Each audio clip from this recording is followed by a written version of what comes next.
Hey everyone, and welcome back to my Completionist playthrough of the Baldur's Gate Saga with SCS, and let's see what these underground passages have in store for us. So first off, there's this really simple encounter with some spiders, but nearby we're going to have an opportunity for an interesting follow-up. First let's pre-buff with a little remove fear. And here we have this wall, or this statue, and when we go on to inspect it, or when I click to inspect it, it's going to summon an additional set of enemies. So here we have these two sword spiders and a wandering horror appear. The wandering horror has some abilities. It can stun on hit, it can use an ability that attempts to break our morale, and it can also cast Death Fog, so let's eliminate it quickly. Yeah, that was that cast, Wandering Horror. And it works kind of like Cloak of Fear in that it can still make us drop some of our equipment to the ground. As you can see, Keldorn lost his armor, and we also lost an amulet. But we didn't lose control over our characters because we had that resist fear or remove fear active. And the thing with this wall is that whenever you click to inspect it, it's going to summon another set of these same enemies up to 4 more times. So we can farm some experience that way, I guess. 9,000 per group. But it doesn't really matter, we're not going to do that for the sake of time.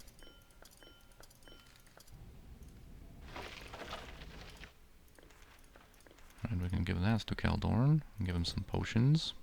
I forgot to give him the last episode, and I think we can also switch back to Condane as Seneshira's offhand. Although we're probably going to have to swap back to Arbane's sword soon, again. Anyway, here we have a group of Yuan-ti, and they're going to have a mage with them. So this is actually a good opportunity to try out our fresh new Dispel magic from Keldorn. Let's see what cool Dispel magic powers he has cooked up. Alright, this was not effective, unfortunately, on that Yuan-ti mage. Let's try out some remove magic from Seneshira then. Because I really just want to dispel his protections and go in with physical damage. Alright, this was also ineffective. And he has Mantle now. Right, we're going to have to do it the hard way, I guess. We're going to have to spell thrust him, because they have that minor spell turning. I don't even have to check, that's what they always have.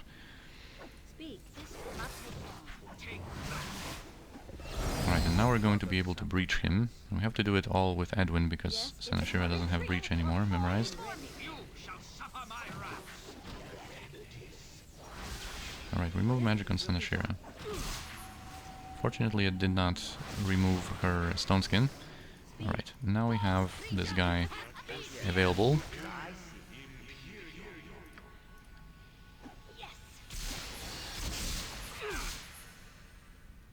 He still managed to get that chain lightning off. Okay, that was, I think, a sunfire. And we managed to interrupt it. Alright, nice. And then when we progress further east, there's also going to be a group of enemies, either more Yuan-ti or some undead.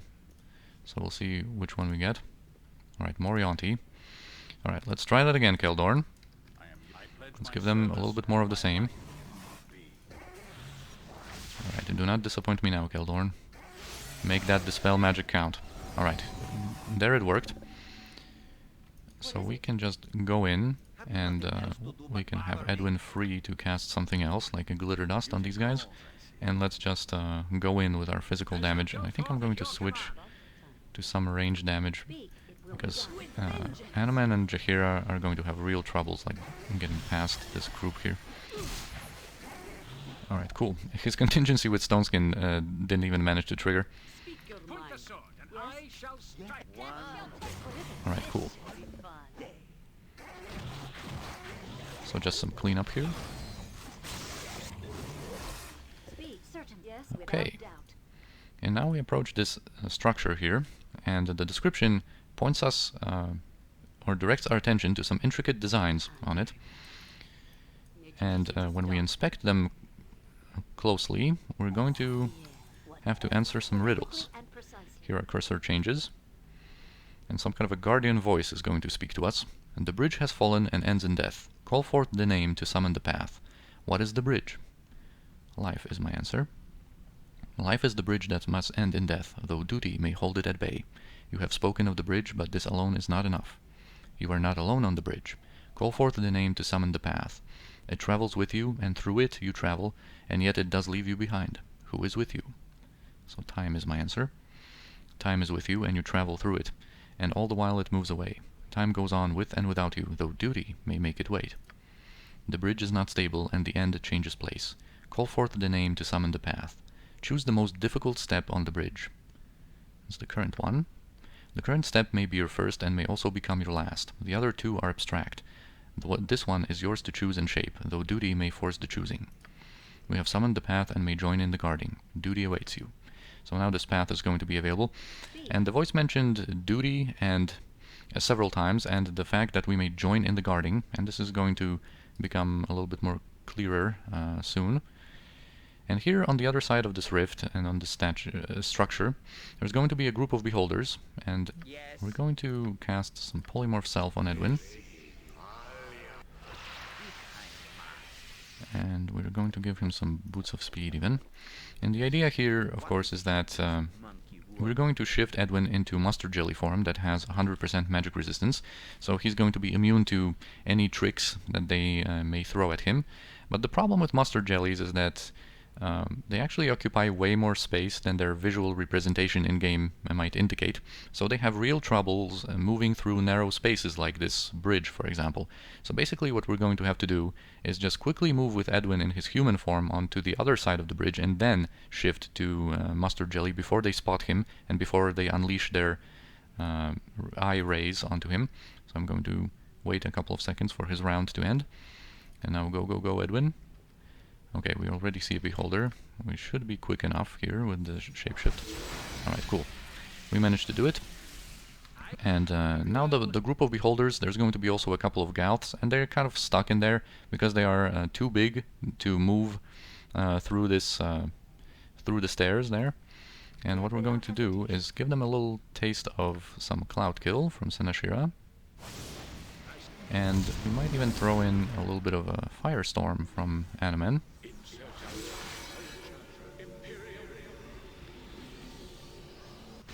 So enjoy that, you bastards.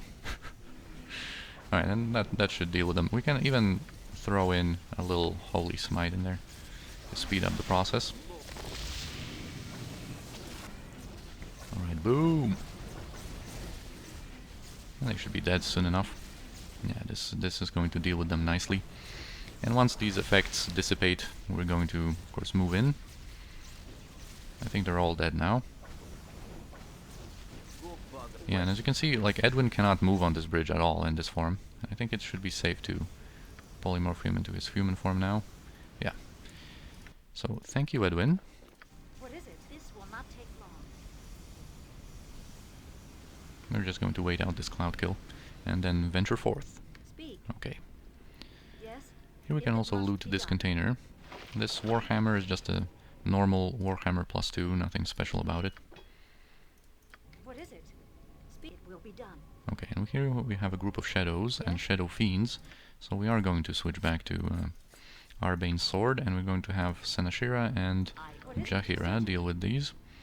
Jaheira is also immune to hold through her Shield of Harmony. And we can also add some damage, of course, with Kirinai from the back, and maybe even Animen. Yes.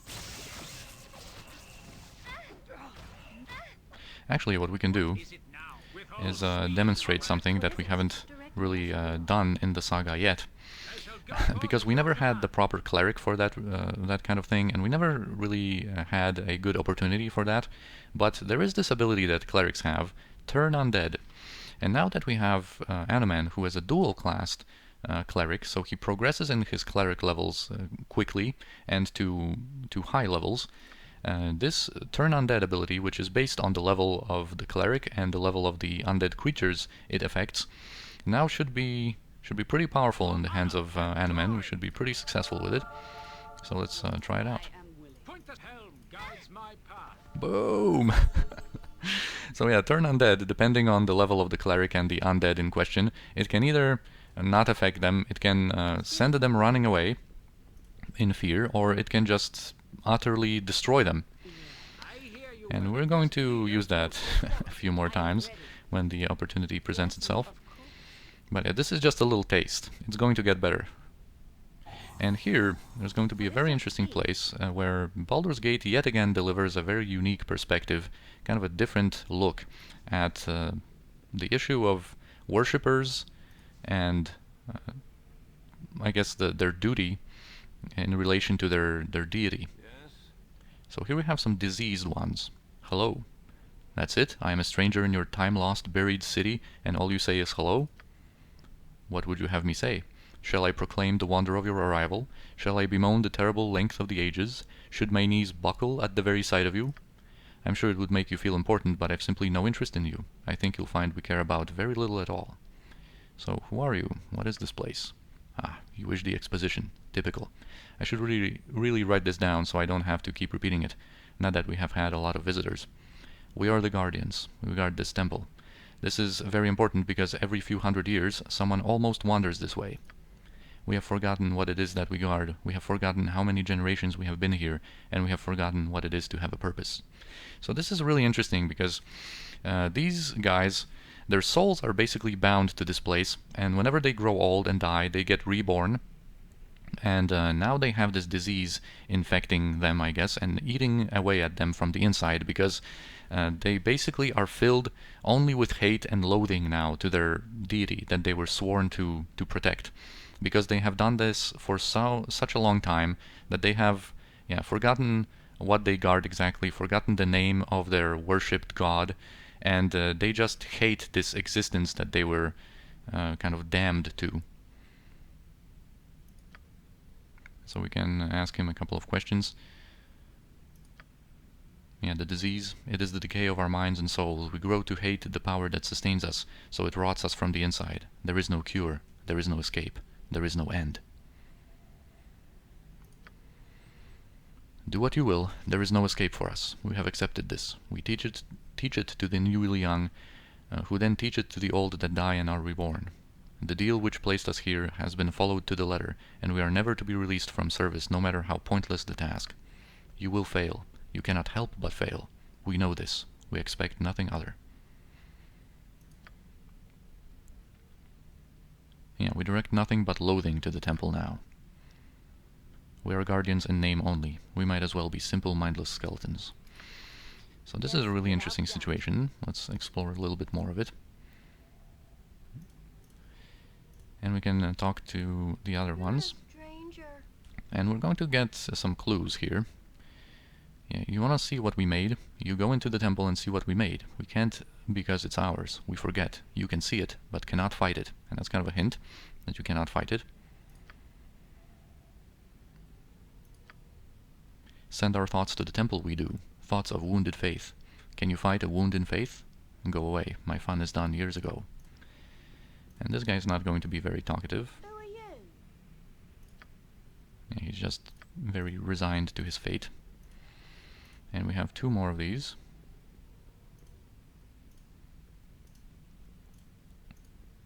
Yeah? And she's going to mention something. The light of the sun did shine, but it has gone away, and we curse the night. So that's also a little bit of a hint of what this temple was dedicated, or whom this temple was dedicated to. Soon to sleep and wake, no sooner dead than born. Stay here too long, and you may find yourself strapped to the wheel of fortune too. So the only thing that's left to do is to go inside and check what's up. So here we have this empathic manifestation.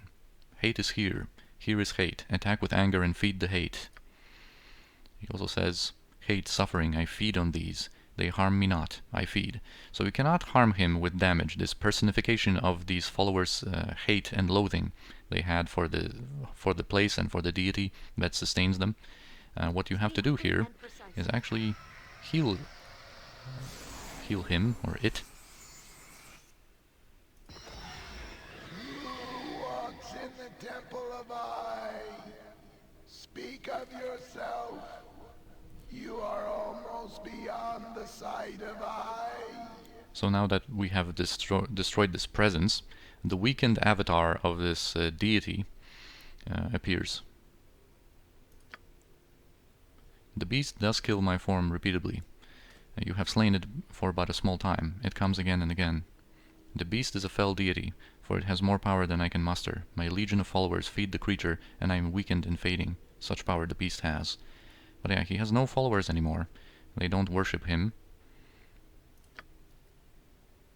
But they must serve. It is the letter of the agreement. They were to guard, and I would provide for their lives. This was to be for all time. They don't even recall his name. Then it is little wonder I cannot defeat the beast. It is their loathing and pathos, and it has become their object of worship, whether they know it or not. The time has passed. I have not here and will not again. Even the great device has waned in power and is not so epic a danger as once I thought. So he mentions the great device, which is the part of the rod we're after. And then Jaheira just spells it in a straightforward way, I guess. I weep for my children. Their hate sustains this place, though they would intend otherwise. Had they not thought of me at all, I would have perished, and soon after so would they. He also mentions the keep of the eternal sun when they would move if they actually had a final release, which is another hint about what deity it is. Of course, it will all become clear later. The letter of the bargain was that I protect the great device until the end of time. The creator races were very specific. I will reinterpret the words, for it is surely the end of my time. The intent of the bargain was that the great device would not be used again. If it is indeed the end of time, then my last act should be to destroy it. I have not the power to do so. And of course the device is needed first. Yes, I see in your mind the way to release this place. You seek the great device for another, though you owe them no allegiance, and they intend to kill you.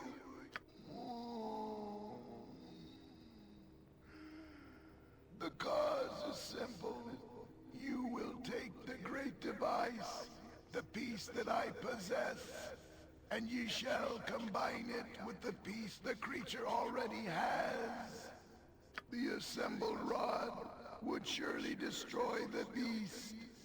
You must use the item upon the beast, and then return it to me. Use it but once, or you will perish under its power. Tell my people that you carry the piece that I give you, that you might deplete it, that you go to restore its components so that it may be disposed of as a whole, not in part. That was a hell of a sentence. My people must know I intend to destroy it when you return.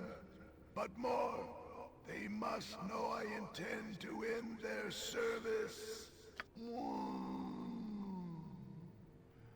This simple act of bringing together the two parts of the rod will instill a small amount of faith for an instant. If they are in my presence, such an instant will allow me to destroy the artifact. And of course he is too weak to do this, and it falls onto us. Yeah, we are to also instill some hope into his followers. That will give him a little bit more power, like he explained, so that he can destroy the device after we have used it. I will help you. Give me the device. Take it and plant the seed of hope within my followers. They may not believe you now, but when you return, they will perhaps have a spark. Yeah, so we get part of the rift device. And here, on top of this altar, the game developers, I guess in their mercy, gave the player these 2 scrolls of cure wounds, so that even if you didn't have any healing at your disposal when coming in here, you can still use one of these scrolls to destroy this presence. Yes? Have you enjoyed your visit? Of course you found nothing, and of course you will leave empty-handed. There is... You have the great device. What are you doing with that? It cannot be moved. It has not been moved in millennia. So of course we inform them about what happened. I do not believe you. Nothing has changed here in ages.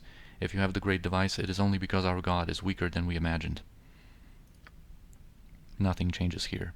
You will not return. We will not be freed. There is nothing to lend our faith to but hate and loathing. Go. It is the last we will see of you. What is without hesitation? Alright, so now that we have part of that device, we can just teleport and exit these tunnels and report back to Sassar so that he can reveal the second phase of our plan. Speak if it must be done. Is that you? Have you returned successful? Yep. Let me tell you then how the second half of the rod can be acquired. The Unseeing Eye is in a great pit in the center of the cult compound. You cannot enter the pit by the stairs. The Beholder's minions would slay you. But you must get into the pit. There is a niche where the Beholder stores his treasures, including the rod. There is a safe way to get to that niche. One of our friends is still in the cult. You must approach him and say the phrase, "The eye is blind." He will then know who you are and be able to help you. You will find him by the pit of the Faithless. Alright, so we shall do that. And he says to us not to speak to Gaul, although we could, and we could attempt to give him the part of the rod, and he would of course turn on us and become hostile and attack us, and the Unseeing Eye would also show up, and a big battle would commence, but we're going to go with the plan. It will be done. First we can witness a little initiation ritual here, where one of these aspiring cultists is going to have his eyes taken. He's going to revoke the false power of sight. Take my foul sight, master. So shall it be done. Be you pure of intent, and you shall live. Cling to the foul sight, and you shall die. Cast off your old beliefs and Unfortunately, he's too weak to survive the process. Throw the body down into the pit of the Faithless.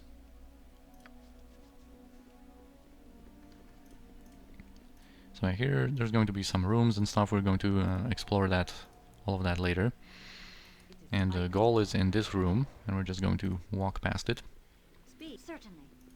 kneel and speak to Tad. repent.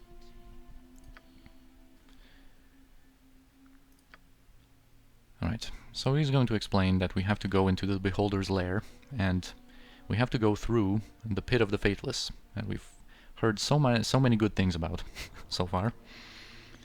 And that's basically the plan. We have to reach the Beholder lair, and somewhere in there, the second part of the rod is stored. Yes. Alright, so the pit of the Faithless, where all of these unworthy aspiring cultists are thrown into, I guess, and so that the undead may feast upon those bodies. So there's a lot of different, like, decaying corpses here and eaten flesh and whatnot. Be done. So you know what spell we haven't cast in a while? Again, is our Scorcher. And now that we have the Boots of Speed, it's going to be even more effective. Certainly. Oh yeah, you'll love it. You love that fire, don't you? Nature's servant awake. Yes. What is without doubt? I shall strike you down. I'm fine. Quickly Just and stop precisely. pestering me. A little traffic jam here. Okay, there's going to be a couple of these groups, and of course because of SCS awareness, I guess they, some of them, What is without hesitation? maybe this one This wasn't a part of the other group, but rather got stuck on the way. for the good. But yeah, I think we might end up This will not tear. battling these groups separately. There's going to be 3 of them in total, I think. Yes. What if it must be done? And there's some zombie that tells us that he has to inform the mayor, because there's going to be a little undead town here within these shacks. Alright, so there's another group. You know, we're going to go for some variety when it comes to dealing with beholders, and we have used some polymorph self and some AoE spells and whatnot. But I'm going to showcase some other tricks to deal with them, but definitely we're not going to go for variety when it comes to dealing with these undead. I mean, I just love Aganazar's Scorcher too much to resist the temptation to use it like every time a decent opportunity presents itself. And here we're going to have some opportunities. There's one more group left. And yeah, we're just going to do a little bit more of the same. Boom! Take that!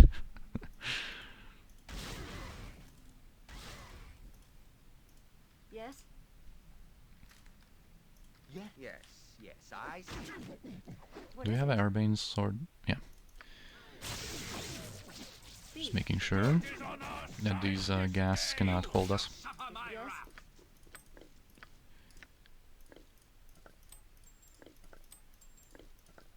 What is Alright, it? so let's Certainly. take a look inside.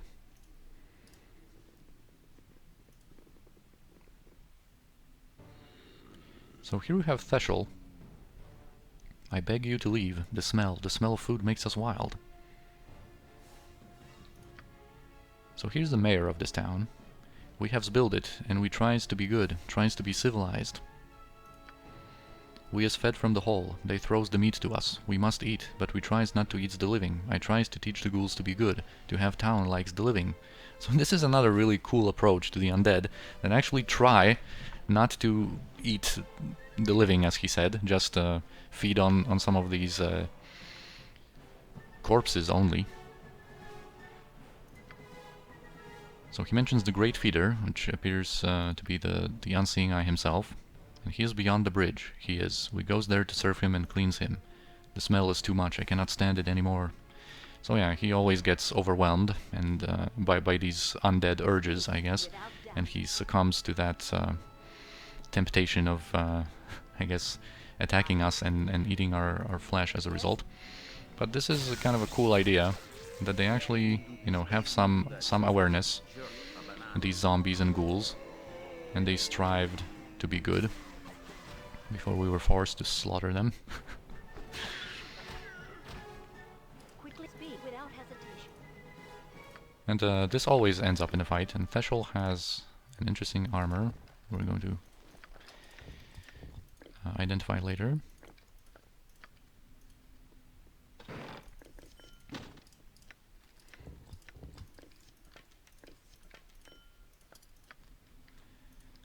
And some more of them coming. I want to pull some of these guys to us from over there, because there's going to be a notable encounter on this platform, I guess. So I don't want to progress too much to the west. What is it? Speak. Alright, and here we're going to buff up Senashira a little bit. And we're going to also have Animan play an important role. So what we're going to do is, we're going to buff Senashira's physical, or buff her with some physical protections. We're also going to give her some chaotic commands. And we're going to rebuff Remove Fear. If that's what you want. What is it? And Senashira, she doesn't need all that much. I think that's going to be it. We're just going to use Spell Immunity Abjuration on her. Will be done. And now let's proceed. And let's take Animan with us. And this is also going to be a nice opportunity to have some fun with Daystar. Speak. Certainly. Right, because here there's going to be a Lich, some greater mummies, and some skeleton warrior archers, and there's going to be another group of undead further back. So we'll see what this Lich does. It's relatively weak when it comes to SCS standards. It's not going to be too dangerous. It's not that high level, and it doesn't have like that high level spells, although it does have Chain Contingency with protection from magical weapons, immunity to abjuration, and horrid wilting. Yeah, his best protection is just Spell Shield, and he has improved invisibility, mirror images, probably Stone Skin. Anyway, what we're going to do here is we're going to go in a little deeper with Senashira and use Daystar to do some cleanup. And can I still transfer these boots to Animan? Yes, I can, to make him approach faster after this spell goes off. Alright, so the Lich, yeah, he casts Cloud Kill. He's not going to do anything that powerful. Alright, so Sunray goes off and just cleans up a lot of these undead. And the Lich is not susceptible to that, but he is going to be susceptible to turn undead, and I think we should be pretty successful with that. What is it? Let's actually have the rest of our party approach now. Speak. Certainly. Because the greater mummy disease that Senashira is afflicted by Without is doubt. pretty nasty.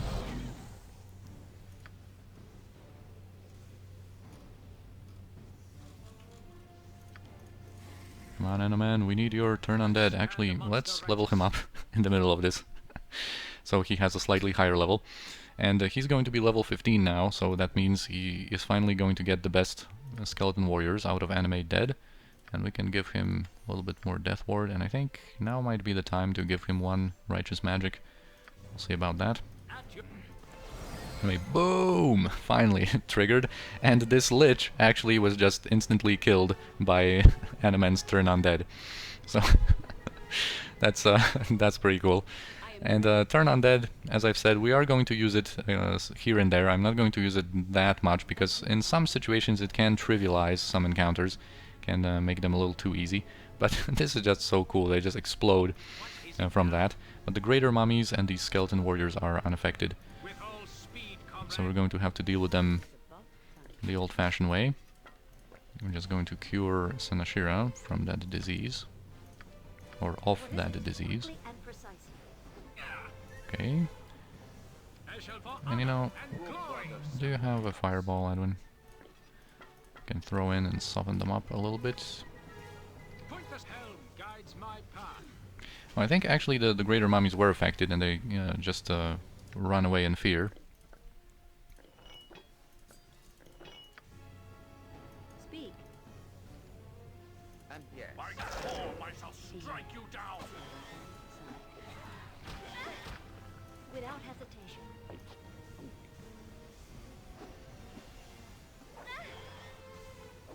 You will fall yet. You will fall yet. You will fall yet. So these greater mummies just die in there.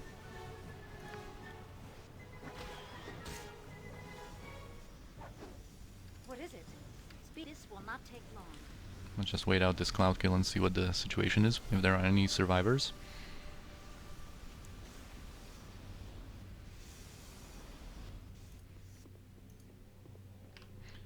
Okay, they are there, so I didn't lose that experience. Be done. Speak your mind. Actually, did not change that. Jahira's weapons. They're still like affected by that fear, I guess. Okay, now they go on to fight. Oh yeah, for these ones we need +3 weapons for these greater mummies, so it's not the end of Daystar.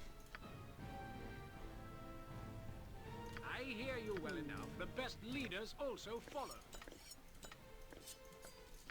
I'm waiting. Nothing to it. What is it? You have a plan? I expected as much. It shall be done. We can keep turning on that, I guess. Whoa, whoa, whoa, whoa. Okay, change of plans.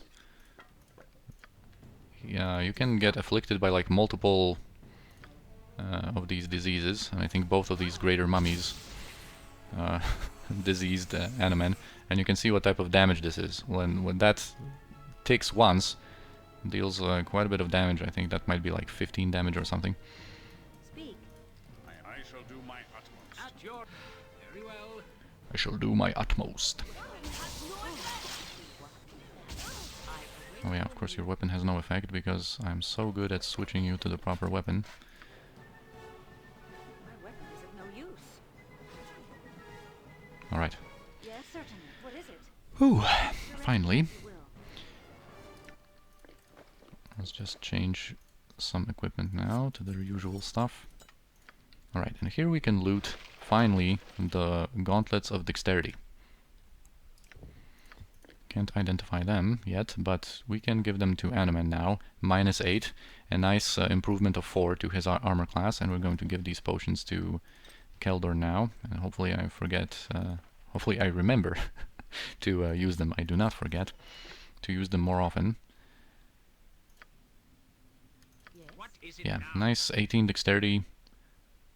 His stats are getting better, and once he gets knighted, his wisdom is also going to increase. So Animan is going to end up being, you know, a really nice NPC, even though he has his flaws. We might give this to... Let's give this to Jahira, then. Right, basically, you know, what you can do... when it comes to the strength enhancing items, here we have Keldorn using the gauntlets here, and we could basically use the gauntlets on Jaheira, for example, and use a belt that improves her armor class, for example. But I don't want to do that because her base armor class is so good that she doesn't need any further boosts, I think. So I would rather use different belts like on other people, and then perhaps use the gauntlets of someone else, and use these belts like this one, or the slashing damage on other characters that need those boosts more than Jaheira. So that's why she is using the strength belt. Oh wow, actually the Lich had some goodies. Yes, it will be. What is certainly? Okay, Speak. and that is it.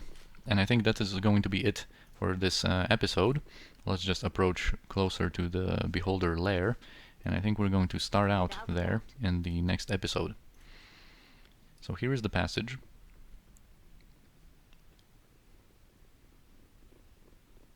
Come on, you slowpokes.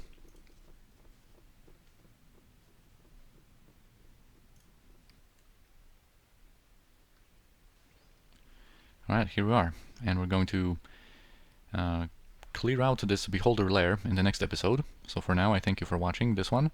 I hope you enjoyed, and I'll see you next time.